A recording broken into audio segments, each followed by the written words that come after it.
1.9 сая доллар нь бол Их Британи улсад бүртгэлтэй дөнгөж байгуулагдсан 2 хүнтэй гишүүнтэй Монголын саяны хэлсэн энэ Эрдэнэс оюутлогоо хийсэн гэрээнээс өөр ямар нэгэн гэрээ ажил хийж гүйцэтгээгүй. Тэгээд ерөнхий сайд оюун эрдэнэ номингийн гадаад ажилтнал Википедиаг янзлсан гэсэн мөн энэ дотор нь тэр саяны ярьж байгаа миний ил болгосон албаны нууцын тамгатай Монгол хаан жүжигийн гадаад сурталчилгаа хийсэн гэсэн тайл ирсэн. Энэ гэрээ байгуулсан компани өөрийнх нь ирүүлсэн тайланд байгаа нууцын тамгатай мэдээллийг миний бие тухайтад ил болгосон гэсэн. За энэтэй холбоотой маш олон асуудлууд шалгадна. Энэ нь ганцхан албан тушаалын албаны бүрэн эрхтээ хэрэгэлсэн асуудал байна уу? Тийм ээ? Мөнгө угаах гэмтэргийн шинжтэй асуудал байна уу? Мөнгө угаах. За мөн үндэсний аюулгүй байдлын эсрэг гэмтэргийн шинжтэй асуудал байна уу гэдэг олон асуудлууд цаашид шалгагдана. Эрдэнэс оюутлогын шилэн даслыг бүлгийг харахаар ийм хоног бүлий хийгдсэн байхгүй байхгүй. Тэгэхээр нууцын дарцтай байсан гэсэн үг. Сая Эрдэнэс оюутлогын захирал байсан Сэрэм Батар сургууль. Засгийн хасч хэлсэн бид нар мэдээ. Тэр чиглэл гээд байгаа юм би сайн уншаад өгчлээ шүү дээ.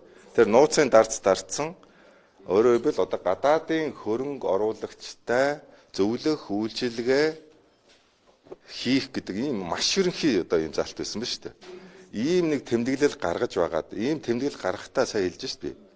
Нөгөө орж ирэх ёстой 20 сая доллароо орж ирээгүй нөгөө тал нь 20 сая доллар Монголын засгийн газарт өгье гэдэг шийдвэр гаргахаас нэг өдрийн өмнө Монголын засгийн газар нь өрөх энийг ийм юмд үр гэдэг шийдвэр гаргацсан ба шүү дээ. Тэгэхээр энд хэн нэгэн хүмүүс ам тохиролцоо хийсэн байна гэсэн үг. Мөн үү? Ам тохиролцоо хийсэн. Энийг нууцлсан байна гэсэн үг.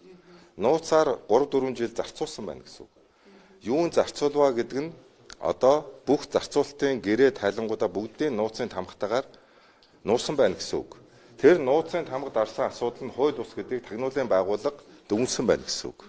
Тийм ээ? Тагнуулын байгууллага бичгээрээ анханасаа хууль бусаар нууцын дарцыг хэрэгэлсэн нууцлах өсгөө асуудал байжээ гэдэг дүгнэлт нь гарсан байна. Ер нь нэг иймэрхүү асуудал гараад байна л да. Таныг юу гэдэг сүүлийн үед ингээд хууль шүүхийн байгууллагаар эцэлэн тогтоогддог зүйлийг хэн нэгний нэр усыг дурдж улс төр одоо яг юм экзэгтэй нөхцөл байдлын үед олон нийтээ санаа авч гэдэг юм уу ийм байдлаар мэдээлэлд байгаа нь хариуцлагагүй үйлдэл байна.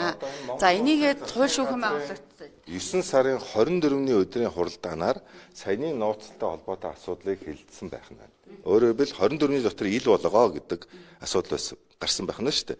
Тэгэхээр энэ 25 оны 9 сарын 24 буюу одоогоос 10 хоногийн өмнө одоо засгийн газраас энийг нууцын дарцыг хуу хамж хайсан асуудал байх нэ гэж одоо та бүхэн ойлгоцсон. Тийм учраас энэ дарц одоо байж байгаа учраас энэ нууц ч юм уу нууц биш ч юм уу одоо гэдэг тэгэхээр асуудал байх нь шүү дээ. Тэгэхээр нэгэнт ил болцсон хүрээнд энэ асуудал одоо яригдаж нээлттэй яригдах юм боломж болцоо гарч ирж байна гэсэн. За одоо хууль дүрм зөрчсөн ийм тодорхой боллоо. Тэгвэл та энийг цагдаагийн байгууллагт өгөхгүй. Энэ одоо гэмт хэрэг ийм шинжтэй байна.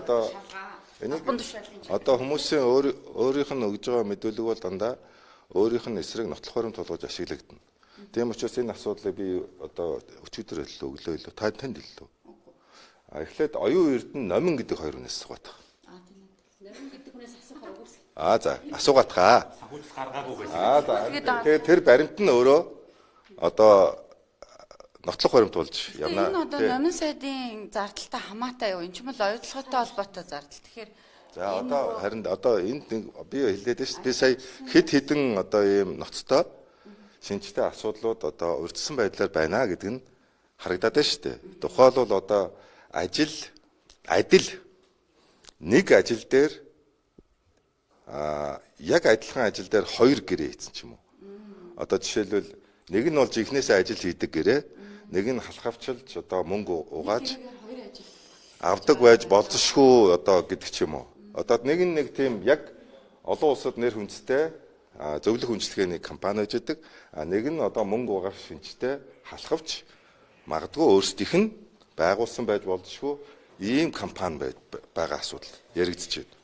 За энэ юугаар харагдаад байна вэ гэхээр ажлын туршлага, тэр нөгөө холбогдох мэдээллүүд, хийсэн ажлын тайлан одоо Эрдэнэс соёлын компанид тэр нууцын дарцтай гэж хадгалагдаж байгаа энэ тайлангуудаас нь үзэхэд харагдаад байгаа байхгүй юу? Энэ нь юугаар одоо ичлэгдээд байна вэ гэхээр жишээлбэл Монгол улсын гадаад хэргийн яамны та одоо хамтарч ажиллаад ингэсэн гэдэг нэг компани мэдээлэл гаргаж штэ. Гадаад яам нь уучлаарай би таныг танихгүй гэж хэлээд штэ. Би ийм Монголиогийн ажлыг хийсэн юмаа гэсэн чинь нөгөө байгууллага нь уучлаарай би ийм Монголиан би уучлаарай таныг танихгүй бас мэдэхгүй гэж хэлээд штэ. Тэгэхээр энэ Монгол улсын одоо төрийн өндөр албан тушаалтнуудаас эхлээд яг тэгэхээр төрийн өндөр албан тушаалтнуудын гадаад ажлыг зохион байгуулсан гэдэг нэг юм байгаад байна шүү дээ. Гэхдээ тэнд нь дандаа номингийн л гадаад ажлын одоо зураг мэдээлэл тайлангууд байгаад байгаа байхгүй юу? Ерөөсөө. Тэгэхээр энэ асуудал өөрөө магадгүй Монгол төрийн одоо албаны нэрийг одоо тийм халахвч байдлаар ашиглаад ингээд одоо бас энэ албан тушаалын хэргийн асуудал байна уугүй гэдэг энийг хууль хяналтын байгууллага одоо шалах асуудал болж байна. За би энийг сонссноор сая засгийн газрын хуралдаанаар өнөөдрийн засгийн газрын хуралдаанаар энэ асуудлыг аль бие усаар бүх материалыг хууль хяналтын байгууллагад шилжүүлж байгаа гэж би сая сонслоо. Өчигдөр улсын хурлын улсын хурлын дарга Амар Баясгалангийн өмгөөлөгч нь таныг түүний алдар хүнд нэр хүндэд халдсан энэ асуудал Хүний эрхийн шүүхэд гомдол гаргаад хэрэгүүлсэн гэдэг юм хэлсэн. Нэр хүндтэй хүмүүс нэр хүндээ л сэргээх ёстой. Нэр хүндгүй хүн хүний нэр хүндийг сэргээнэ гэж байдаг.